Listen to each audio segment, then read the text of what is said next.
Doli Jones. What a welcome present she is to our staff.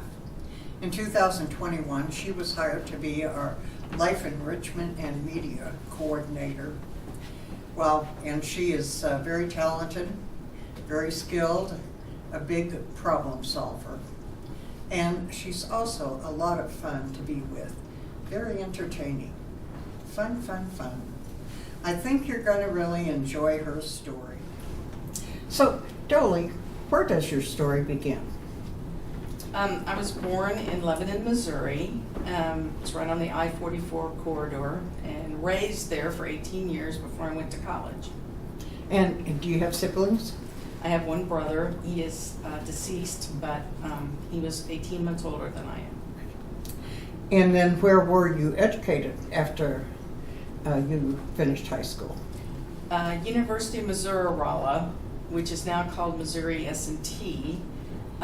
It's 51 miles on up the highway from the town that I grew up in, and I wanted to do something with mathematics. I was really good at that, so it was either computer science or electrical engineering, and I didn't have to take chemistry to be a computer science person, so I chose computer science. And Rolla does specialize in engineering and math, does it not? Yes, has been since the beginning, well over 100 years old, the primary engineering college of Missouri, but some of the other campuses have added engineering type degrees to them now. Okay, and they've changed their name now, I guess. So after college, you were hired by Phillips Petroleum. Yes. And where did you go? I went to Bartlesville, Oklahoma, and I worked there for a little over 2 years before I came to Oklahoma City. Well, and I understand that while you were working in Bartlesville, it's the time when you met your husband, although he was not in Bartlesville. Correct. I met him on a blind date with some friends that I knew here in Oklahoma City, and the husband, Mike Rosemeyer, they wanted me to come and visit, and he said, oh, by the way, I've got this guy you should meet that's in my petroleum classes. And so we met on a blind date in August. We got engaged in October, and we're married the next May, 38 years ago. Didn't take you very long to make up your mind, I guess. No. Well, actually, he made up his mind, and then I said, oh, okay, this sounds like a good deal. Okay, all right. So when he graduated from OU, where did you settle? We ended up settling. There was a lot of controversy about where we were going to go and move and do, and right after we got married, but we ended up going to Houston, Texas. My job took us there. He was having trouble getting a job in the oil field because they were at a low point, and he ended up working offshore for a while as a roustabout before they brought him in to be as an engineer with Occidental Petroleum. Children came along. Yes, we had our daughter Cameron in November of 1988, and I went back to work and worked until Mackenzie came on the picture in November of 1991. And if you do the math on those two, you kind of figure out I had 1 month out of the year that I conceived. So we had Mackenzie, and at that same time, Joe was offered a job in Longview, Texas, which is a little town in northeast Texas, and I couldn't find a job in Longview that would pay enough to put the kids in daycare. So we said, okay, one of us is going to work and one of us is going to stay home, and I got to stay home, and he went on and we followed his career. First thing was we got back involved in church, and I learned how to play handbells. They talked me in because they found out I could read music, and they talked me into playing handbells. And then as the girls got into school, I would help with their intramurals and different things. I also sold Pampered Chef for a while to get me out of the house. And I also went back for about 2 years as my own consulting firm and worked for BMG Sony in New Jersey, New York City area, but I could work from home. And I just flew up there every once in a while over those 2 years. Well, and for family gatherings, you bought a motorhome? When I was little, we bought a motorhome. My dad and my mom were very late in life when they had my brother and I, and my dad was not in good health. So they decided they needed to make memories now. And I remember Dad would come home in the middle of the week and Mom would have a picnic basket and we'd take off to Bennett Springs State Park, which was 10 miles from Lebanon, and we'd just go on a picnic. And so we brought the motor home and traveled all over the U.S. in both directions and made a lot of good memories. I was around 10, I think, whenever we did all of that. Well, and you did move quite a bit. Other places besides Houston and Longview? Yes. After Houston, then Longview, then Oklahoma City for the first time, then Bakersfield, California, and then he got offered a job with Chesapeake, so we came back to Oklahoma City, and we stayed here for over 8 years, and then they wanted us to go to Pennsylvania, Sayre, on the north. It's on the, Sayre is on the north border with New York State, and we were up there a couple of years, and then we came back to Oklahoma City for the third time. So Our kids still love to vacation with us, and they still love to do things with us, is because we've always been there for each other because we moved around so much. well, and they both became teachers. Yes, so it didn't quite skip a generation. My mother was a teacher, started out in a one-room classroom in Nahaka, Nebraska. I love teaching, but I wanted to make a little more pocket money than a teacher could make.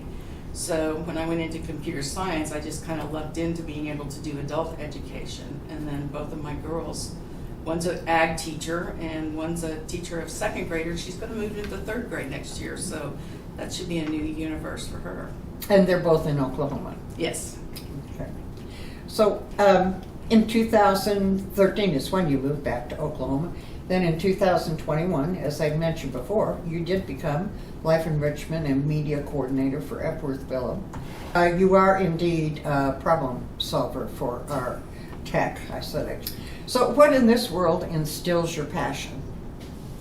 I love helping people. I actually like a lot of things. I started thinking more about that question after you and I had our practice runs and things, but I have a passion for my family. I have a passion for other people, helping, doing.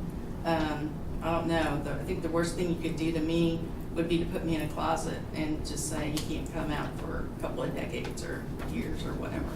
Wow. That would be torture. Yeah, because I drag my poor little introvert husband out all the time, still to this day after 38 years. Yeah, so. Well, you have. I guess he obliges and comes out. How about travels? I mean, you've moved a lot, but are there some places you've gone just to for a short period of time? We do. We've done several cruises with the kids again. And every place that we lived, we traveled around. We saw the Redwood Mountains and Bass Lake and the central Joaquin Valley when we were out in California. We never made it to San Francisco, but I went to San Francisco whenever I was doing training classes, but went to the coast quite often, and we went down to San Diego. We've been all over New York State, Washington. We got to see Washington, D.C. when the kids came up, so we've traveled quite a bit. Let's talk about your passion for eclectic clothing. You always have something just that we have to swivel our heads and take a look at when we pass you in the hallway. So what spurred that?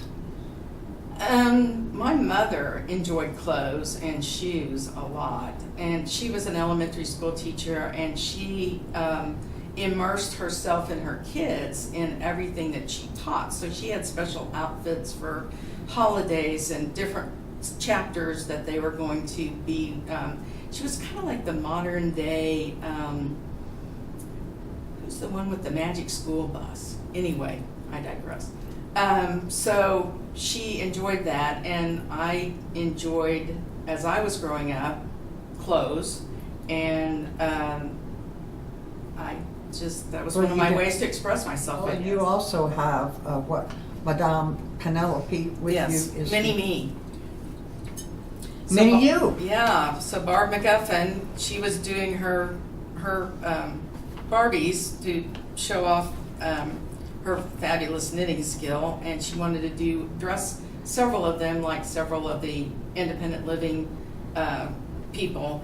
And she kept coming to me and saying, "What are we going to dress your doll as? What are we going to dress your?" And so one day I had this on, and it kind of started the inspiration for the sparkly top. And then I told her about I had red leather pants, so she bought the red leather pants. And so we got the yarn from a little specialty yarn shop in the French Quarter in New Orleans. We ordered it. And my daughter was down there for a conference, and she sent back pictures of all of this yarn, and we picked some of them. So Intricate, yes, she's Barbara's talent. I want to talk about the closet, because you have talked to me about, and that prom dress? yes. Or the dress, did you wear it to the prom, or you had it made for a special convention? Yes, I had it remade for the convention. So it was my senior year prom dress, and I loved the dress. Loved the dress. And so I went to Bartlesville, and I started going to conferences about Mark IV, and I was giving workshops and all kinds of things. And one of the conferences was in Reno, Nevada, and they were going to have a cocktail attire, a reception, and I didn't have a cocktail dress. So I looked at that prom dress and I went, I think we can make this a cocktail dress. So I took it to this little Baptist seamstress woman, and I told her what I wanted to do to it. I wanted the back cut out, and I wanted the lining cut up so that it was like a bodysuit.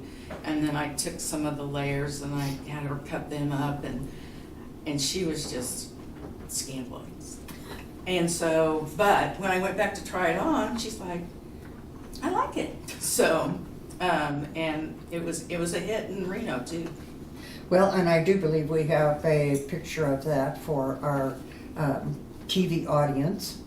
So, in your closet, talk about the size of your closet. It's about the size of the closet. I had it measured to put in new carpet. It's a little over 400 square feet, the closet is.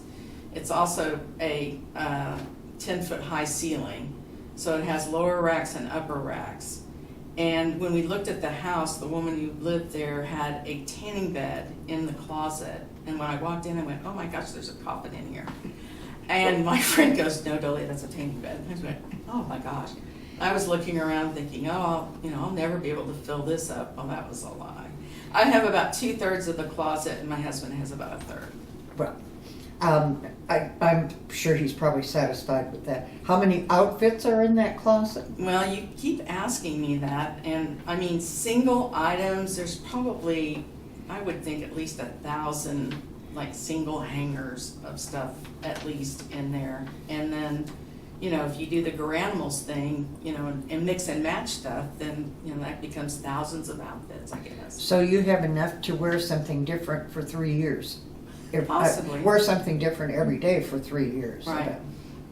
Oh, I'm excited to be able to continue to see all of these wonderful expressions of your inner self. What do you enjoy in free time?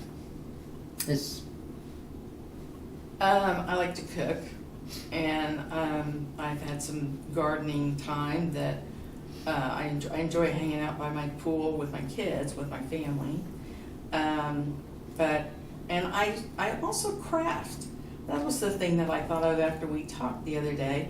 I do a lot of crafting, and I just helped Barb McGuffin make a hat to wear to the Kentucky Derby, and it is darling. I have a picture of her in her hat. I took it this morning before she left, and she was tickled to death. So I craft and I scrapbook in my spare time that I used to have years ago. All right. Well, I hope you know that you are really loved here, and one day I hope we can listen to more of your story. So thank you very much, Doli, for Thank you being for with asking. us today. Mm-hmm.